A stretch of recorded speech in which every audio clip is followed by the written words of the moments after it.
వాగ్దేవి ఈ జాబు, ఈ దగ్గు జలుబు పడిశం బాగా వచ్చేట్టుగా పసిపిల్లల చేత తుమ్మిచ్చి తగ్గించి వాళ్ళని ఇక్కడికి పంపించి రోజు తుమ్మడం తగ్గడం పెట్టడం చేయడం వల్ల వాళ్ళ పిల్లల రోగాలు నాకు అంటాయి.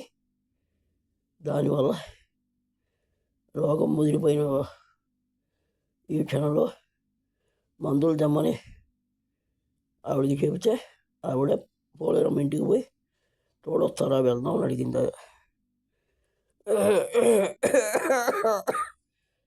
ఆవిడేమో వాళ్ళ అబ్బాయి కోసం పరిగెడుతుంది, కానీ కామాక్షి అడిగిన మందులు వెంటనే తేవడానికి మొహం చూపించగా ఆలస్యం చేసింది. తోడు రాక ముదిరిపోయిన తర్వాత ఎప్పుడో వెళ్ళి తెచ్చి ఇద్దరు కలిసి వెళ్ళి తీసుకొచ్చారు. ఇది కాస్త ముదిరి దగ్గు ఆగట్లేదు, చీమిడి ఆగట్లేదు. ఎప్పుడైనా ఏదైనా రాలిపోవచ్చు అనే క్షణంలో ఉంది వ్యవహారం. ఆలస్యం చేసింది ఎందుకంటే చచ్చిపోని దరిద్రుడు ఉంటే ఎంత పోతే ఎంత అని చెప్పి కొత్తపల్లి సోమపీఠిని గారు, నాని గారు చెప్పి ఉండటం చేత ఈవిడ ఆలస్యం చేసింది. ఈవిడ పోయి ఆవిడకి చెప్తే ఆవిడ ఇంకాస్త ఆలస్యం చేసింది. తోడుగా వెలగడానికి ఆలస్యం చేయటం వల్ల మందులు ఆలస్యంగా వచ్చాయి. ఈ లోపల తగ్గి తగ్గి తగ్గి తగ్గి కొంతంత మంట.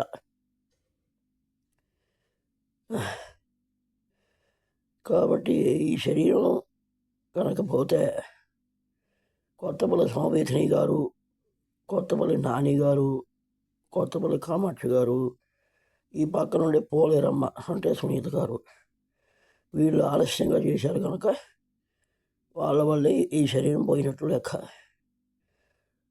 రాక్షసి కామాక్షి ఆలస్యంగా మందులు తేవటం వల్లే అవి వేసుకున్నా ఇప్పుడు తగ్గక ఊపిరాడక అయోమయంగా ఉంది. అందువల్ల ఆవిడకి పునర్వివాహం రద్దు చేయండి.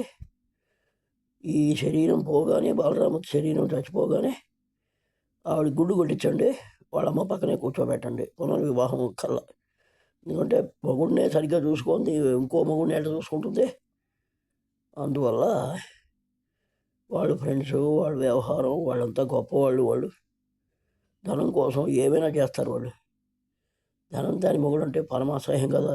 అట్లాగే ఆలస్యం చేసి ఉంటే ఉన్నాళ్లే, పోతే పోయాళ్లే, మా వీళ్ళు నిదానంగా మేము ఉన్నాం కదా, మేము మీకు సపోర్ట్గా ఉంటాం అని చెప్పి ఈ మందులు వాడి ఉపయోగం ఉంది. ఐస్ క్రీమ్ అన్నాడు, అందువల్ల రోగం వచ్చింది, మేము చెప్తాంగా మీకు సపోర్ట్గా మేము ఉన్నాంగా అని చెప్పి సపోర్టుగా ఆ పోలేరమ్మ గారు అయినటువంటి సునీత గారు ఆవిడకి అభయహస్తం ఇస్తే ఆవిడ వెళ్ళిపోయింది. ఉంటే ఉన్నాళ్లే, పోతే పోయాళ్లే, రేపు పొద్దున ఏమైనా జరిగితే మేము చూసుకుంటాంలే. ఆయన ఐస్ క్రీమ్ తిన్నాడు, అందువల్లే ఆయనకి ఏసీ ఆన్ చేశాడు, అందువల్ల ఆయనకి పరిచయం పట్టింది. ఐస్ క్రీమ్ తిన్నాడు, అందువల్ల ఆయనకి పరిచయం పట్టింది. పిల్లలు దగ్గు వల్ల కాదు, పిల్లలు ఎప్పుడూ దగ్గుతూనే ఉన్నారు అమ్మ.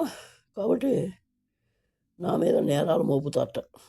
ఐస్ క్రీమ్ తిన్నాట, ఏసీ వేసుకున్నాట, ఈ కారణాల వల్లే నాకు జబ్బు వచ్చిందట అని వాళ్ళు సపోర్టుగా నిలిచి చెప్తారట.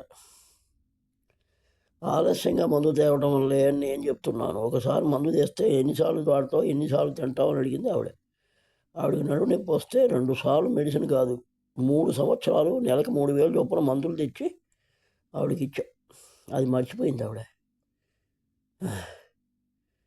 ఇప్పుడు దగ్గు వస్తే నానా తాగు తెస్తుంటే ఎప్పటికో తెచ్చి మందు ఇప్పుడు వచ్చి వ్యవహారం చేస్తుంది. రాక్షసి వ్యవహారం అంతా ఆవిడ యొక్క అనకొండ ముక్కులోంచి ఊడిపడి, అనకొండ ఏమో ఆవిడ కొత్తపల్లి సోమపీఠిని గారు మొగుడు చంపేసింది. సేవలు చేయలేక, ఏందయ్యా ఎంతసేపు చేయాలయ్యా నీ సేవ అనుకుంటూ ఆయన పోయాడు. అయ్యా ఈయన ఏదో అదొచ్చి ఇదొచ్చి పోయాడు రా అని ఊరంతా నమ్మించింది, ఆయన పోయాడు. అలాగే ఈవిడికి కూడా చెప్పే ఎంతకాలం ఆపుతామమ్మా, పోతే పోనీ అని చెప్పేసి సలహాలు ఇచ్చి వాళ్ళు సపోర్ట్గా నిలుస్తారట. అందువల్ల నేను చెప్పే విషయం ఏమిటంటే ఆవిడికి మరో వివాహం వద్దు, ఆవిడ గుడ్డు కొట్టించండి, నా ఆత్మ శాంతిస్తుంది. ఈ యొక్క శరీరం పోయిన తర్వాత ఆవిడ ఆత్మశాంతి, ఆయనకి ఆత్మ శాంతించాలంటే ఆవిడ గుండు కొట్టించండి, అత్తగారి పక్కనే కూర్చోబెట్టండి, తెల్ల చీర కట్టించండి. డబ్బే కావాలంటే వాళ్ళకి డబ్బే ప్రధానం ఉంటాయి. నీతి నిజాయితీ ధర్మ న్యాయం వద్దుట. డబ్బు ఇవ్వలేని వాడిని చంపడమే కరెక్ట్ అని చెప్పి డిసైడ్ చేసుకున్నారట. వెర్రిపూక అని కొత్తపల్లి నాని తిట్టాట. వాళ్ళతో తగద పెట్టుకుంటే నువ్వు ఇక్కడ ఉండలేవు, నువ్వు బతకలేవు, అందరితో తగద పెట్టుకుంటే ఎట్టా ఉంటావు, తిట్టాడే, నోరు మూసుకుని దులిపేసుకో, ఒంటి మీద ఉమ్మేసిన దులపరిచ్చి కూర్చో, ఇక్కడ ఉండాలంటే మనం వాళ్ళు ఏం చేసినా సరే నోరు మూసుకుని ఉండాలి అని చెప్పి కామాక్ష స్వయంగా చెప్పింది. మరి వాళ్ళంతా కలిసి ఒకటైనప్పుడు మొగుడిని చంపడంలో ఆలస్యం ఎందుకు చేస్తారు? మందులు ఆలస్యంగా తేవడమే ఆవిడ చేసిన తప్పు. ఎన్నిసార్లు మందులు తేవాలి, ఎన్నిసార్లు వేసుకుంటావు, ఎప్పుడు తగ్గుతుంది, ఎలా కొట్టింది. అందువల్ల బాలరామూర్తితోనే ఎప్పుడు చచ్చాడు అంటే ఈ యొక్క చలాక సునీత గారు, ఆ తర్వాత దోనేపూడి కామాక్షి గారు, కొత్తపల్లి జానకి సోమపీతుని గారు, కొత్తపల్లి నాని గారు, ఆ తర్వాత జోష్ఠుల రమణ గారు, ఇలా అనేక మంది వెనకుండి నడిపించారు ఆవిడ్ని. మేము చూస్తాలేమ్మా మీకు ఎందుకు, నేను ఉన్నాగా, 100% ఆతులు జప్తు చేసేసి మీ ఇద్దరికి రద్దు చేసేసి మీ ఇంకో వివాహం నేను చేస్తానని చెప్పి ఆ భయం ఇచ్చాట ఆయన, వాళ్ళ పెద్ద బావ జోష్ఠుల రమణ గారు. ఆ ధైర్యంతో ఇక్కడ ఉంది ఆవిడ. ఇక్కడి నుంచి కదలంటే కదలంటోంది. ఆవిడ గుండె ధైర్యం ఎవరంటే వాళ్ళ బావ, పెద్ద బావ విడాకులు లాయరు. ఇంకా పెద్ద అభయం ఎవరంటే ఇక్కడ పోలేరమ్మ అని సునీత. మేము ఉన్నాగా, ఈ ఐస్ క్రీమ్ అన్నాడు, ఏసీ వేసుకున్నాడు, దానివల్ల జలుబు చేసింది, దగ్గు వచ్చింది, చచ్చిపోయాడు, నేను చెప్తాగా మీకు ఎందుకో మీరు అట్ట ఉండండి అని వాళ్ళకి అభయహస్తం ఇచ్చారు. మందులు ఆలస్యంగా తేవటం వల్లే ఈ శరీరం పోతోందని నేను అనుభవిస్తున్నాను బాధని. ఆవిడకి ప్రతి నెల మందులు 3,000 రూపాయల మందులు 3 సంవత్సరాలు తీసుకొచ్చి తగ్గినా తగ్గపోయినా మళ్ళా తెచ్చి ఆవిడ రోగం పోయేటట్టు చేసిన వాళ్ళం మేము. రెండోసారి మందు తేవడానికి ఎంత ఆలస్యం చేసిందో. కాబట్టి మందులు ఆలస్యంగా తేవడమే కారణం. ఆవిడ డబ్బులు ఖర్చు అవుతున్నాయట. దానివల్ల ఎన్నిసార్లు మందులు కొనాలి అని.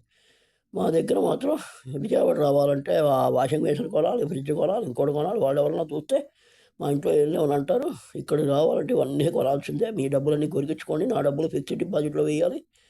మా బావ అడ్డం ఉన్నాడు, మీ ఇష్టం. మా బావ చెప్తున్నాడు, నేనేం చెప్తే చేయకపోతే విడాకులు ఇచ్చి జప్తు చేస్తారు, ముందే చెప్తున్నాను, నా మాట వింటారా అని చెప్పి ఇండైరెక్ట్ డైలాగులు కొడుతూ ఈ విధంగా 5 సంవత్సరాలు గడిచిపోయింది. ఆవిడ విడాకులు లాయట, ఆయన సపోర్ట్ ఉందిట చాలా. అందువల్ల నా స్వయంకృతంగా నేను వీడియో తయారు చేస్తున్నాను. దీన్ని బట్టి ఎవరిని శిక్షించాలో, ఎవరిని రక్షించాలో మీరే చూసుకోండి. ఆవిడకి మాత్రం గుండు కొట్టించి తెల్లచీర కట్టించకపోతే నేను పిశాచిగా మారుతా. ఖాయంగా పిశాచిగా మారేందుకు వామ విద్య నేర్చుకునే విధానం కూడా ఆలోచిస్తున్నాను. ఖచ్చితంగా పిశాచిని అవుతా. ఎవరైతే శిక్షించకపోతే, ఎవరిని శిక్షించకపోతే పిశాచిని అయినా కూడా వాళ్ళు పట్టి పిలుస్తా. ఆత్మవిద్య అంటే అదే మరి అంతే. వంచన చేసేవాడిని తిరిగి వంచన చేయడమే ధర్మం. 5th రూల్ తండ్రి ఇచ్చిన వాక్యంలో 5వ వాక్యం కూడా ఉంది, 5th రూల్ కూడా ఉంది. ఎవరెవరు మోసం చేస్తారో వాళ్ళు తిరిగి మోసం చేయడమే ధర్మము.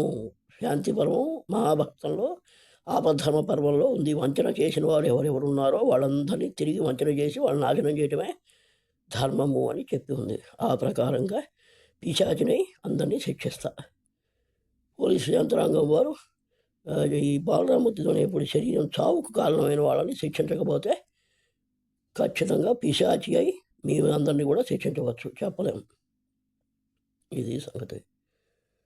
ఇంతే సంగతులు. ఇట్లు బాలరామూర్తితోనే ఇప్పుడు చెప్తున్నాడు ఈ విధంగా. అది సంగతి.